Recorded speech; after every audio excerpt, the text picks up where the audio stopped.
digamos que ahí hay un ejercicio muy fuerte, incluso de pensarse en una pequeña pirámide social, cuando hablamos de un rey, unos monarcas, unos guerreros, posteriormente los comerciantes y artesanos, y en las escalas más bajas los campesinos y esclavos. En cada una de estas pirámides, la mujer es vista como símbolo de reproducción de la humanidad. Recordemos que aún seguía existiendo en la parte normativa y jurídica que las mujeres no eran personas, sino animales equiparables a un caballo, mientras que los hombres eran sinónimo de fuerza, de, de ser proveedores y en el caso de los guerreros, pues de proteger a su pueblo, y en el caso de los reyes incluso un elemento muy de lo público como la toma de decisiones. La historia registra a la primera mujer reina en el año de que es la reina Beatriz de Portugal, en el año de 1384, y fue reina por un año, 1384. Yo les contaba en la clase pasada que las mujeres griegas y las mujeres romanas debían esperar un año para volverse a casar, que estaba muy mal visto que una mujer eh, viviera más tiempo de un año soltera, y no se casaban antes de un año para evitar que de pronto esta mujer estuviera embarazada de su esposo anterior. Entonces se esperaba un periodo de gracia de un año. Realmente Beatriz de Portugal en la historia aparece como si hubiera sido reina durante 7 años, pero en la realidad solamente gobernó por un año. Ese año en donde se casó. Básicamente ella se casa y automáticamente el reino pasa a manos de su esposo. No fue antes, pasó a manos de su padre porque su padre ya había muerto. Entonces, por eso logra esta mujer ser reina durante un año. Posteriormente, aparece registrada en la historia Isabel Isabel I o Isabel la Católica. Sí, señores, aquella que conocemos que fue la que le auspició los viajes de Cristóbal Colón para que llegara a América. Esta mujer estaría en su gobierno cerca de 30 años, 1474 a 1504. Así aparecen los papeles. Básicamente ella siempre estaba en el trono, pero acompañado de Fernando el Católico, quien sería su esposo y quien la acompañaría toda su vida. Fernando básicamente era el que tomaba las decisiones, el que ejercía digamos, potestad sobre el territorio, sobre el reino. Isabel la Católica lo único que hacía era firmar los títulos, las propiedades, las guerras, lo que sea, pero las decisiones las tomaba era su esposo. Isabel la Católica tuvo varios hijos y siempre entrenó a sus hijos varones para que la sucedieran en el trono. Varios de ellos murieron en la guerra y a una de sus hijas, que era Juana, pues nunca la habían preparado para ser reina porque nunca creyeron que llegara a ser reina. Pero pues por el tema de, de las guerras, de las enfermedades y demás, resulta que ella tenía que ser la siguiente en el trono. Esta historia es bastante interesante porque se dice que Juana duró 50 años en el trono, siendo la reina, pero al igual que Isabel la Católica, al igual que Beatriz, finalmente ellas aparecían en un papel, pero quienes tomaban las decisiones y tenían todo el control eran sus esposos o incluso sus suegros, porque recuerden que como ellas eran una propiedad, lo veíamos también en la clase pasada,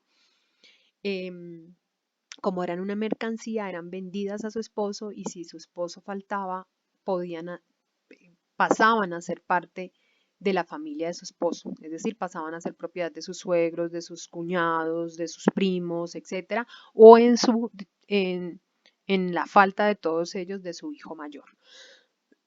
¿Por qué se conoce a Juana la Loca? Juana la Loca, pues como les digo, era hija de Isabel la Católica, es decir, que era la gran heredera del gran imperio español. Pero Juana se casa con un hombre de Inglaterra, también Fernando, Fernando o Carlos, ya ni me acuerdo, pero la cuestión es que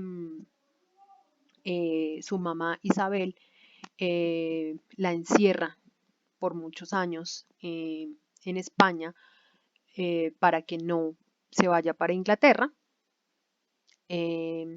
Básicamente en ese tiempo pues ella extraña muchísimo a su esposo y se dice que pierde un poco la razón. Cuando la reina Isabel muere por fin y Juana queda a cargo del reino, Carlos de Inglaterra regresa al lado de su esposa y asume el poder.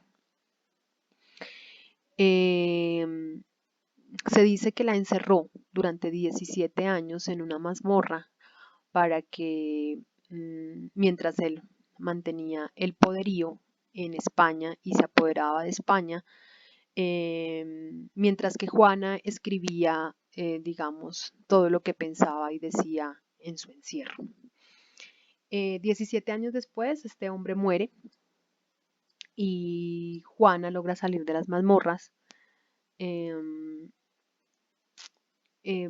supuestamente para nuevamente asumir el reino, pero el reino es asumido por el padre de su esposo. ¿Por qué? Porque pues básicamente se dice que Juana está loca. Y pasan otros 33 años antes de que Juana muera, siempre encerrada en esa mazmorra. Por eso se dice que fue Juana la loca. Digamos que hay una historia muy fuerte de ver cómo las mujeres eran relegadas aún en su papel de ser, aunque fuesen dueñas de los territorios. Digamos que habrían muchísimas historias más de mujeres ahí, pero digamos que esas fueron como las más representativas. Tampoco hubieron muchas reinas, porque en la mayoría de la historia lo que muestran es que eran los hombres los que accedían al poder. Digamos que el descubrimiento de América empata con un elemento muy fuerte, pues todo el tema del renacimiento, el humanismo. Digamos, cuando el hombre empieza a darse cuenta que todas esas historias que le habían contado en torno a la religión católica y que el mundo era plano y que los únicos que existían eran los europeos, Asia y los africanos, y empiezan a... Europa se ve fuertemente colapsada económicamente porque la parte del Mediterráneo está siendo asumida por los turcos y apoderándose por los turcos, pues básicamente empiezan a buscar nuevas rutas de navegación y nuevas rutas de comercialización. Entonces digamos que el descubrimiento de América no fue otra cosa que buscar una nueva ruta de comercialización entre Europa y la India, básicamente para buscar acceso al papel. ¿Mm? Y a otros elementos como el algodón, bueno, otras cosas. Pero pues básicamente llegaron a un nuevo territorio y se dieron cuenta que la tierra no era plana, sino que era redonda y que todo lo que nos habían contado y habían dicho por más de 1400 años podía ser una gran mentira. Eso va a cambiar la mentalidad del mundo. Sin embargo, como vemos en la imagen, lo que trajeron los españoles, portugueses y personas de Inglaterra al nuevo continente no fue más que otra cosa que las ideas de esa religión católica basada en que las mujeres no éramos personas sino animales de reproducción y los hombres eran elementos de fuerza para conquistar nuevos territorios. El Renacimiento y la Ilustración pondrían en duda y en tela de juicio todo lo que nos habían contado, y eso se hizo a través del arte, de la música, de la literatura, y aparece también en la historia un nuevo pensamiento como fueron el protestantismo, que se pensaba en una mirada distinta de la religión. Pensémonos en Martín Lutero y todas las reformas protestantes. Ese pensamiento del mundo hizo pensar que no todo lo que estaba en el mundo era cuestión de Dios, sino que el hombre se podía explicar y podía entender el mundo de una manera distinta y fue lo que dio paso a lo que conocemos como la primera revolución industrial. Y el icono de la revolución industrial no sería más que otro que la máquina a vapor, una máquina a vapor que permitía comunicarse de una manera distinta con el mundo, que daría paso a la bombilla, al telégrafo, a nuevos inventos que estarían allí. No se registra en la historia de esta primera revolución industrial una mujer que hubiera hecho un invento. Y quizás no porque no lo hubiera hecho, sino porque básicamente como estaba estructurada la sociedad, no se iba a permitir que una mujer fuera, pues que patentara un invento. Recuerden que las mujeres no pensábamos, no opinábamos, sino que para la época seguíamos siendo animales de reproducción. Y esto no podía cambiar porque no cambiaría el orden natural que nos planteó Platón desde la filosofía griega. Entonces quizás algunas mujeres sí fueron inventoras, pero básicamente quienes patentaban los inventos eran sus esposos o el hombre que las representara.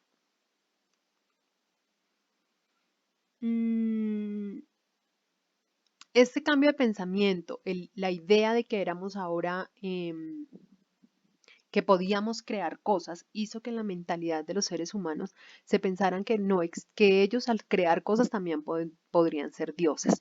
Y eso cambia totalmente la ideología. Entonces la revolución industrial, la ilustración, ese tipo de cosas dieron paso a la idea de cambiar el modelo económico y el modelo político que existía en la época, que daría paso a lo que conocemos como la Revolución Francesa.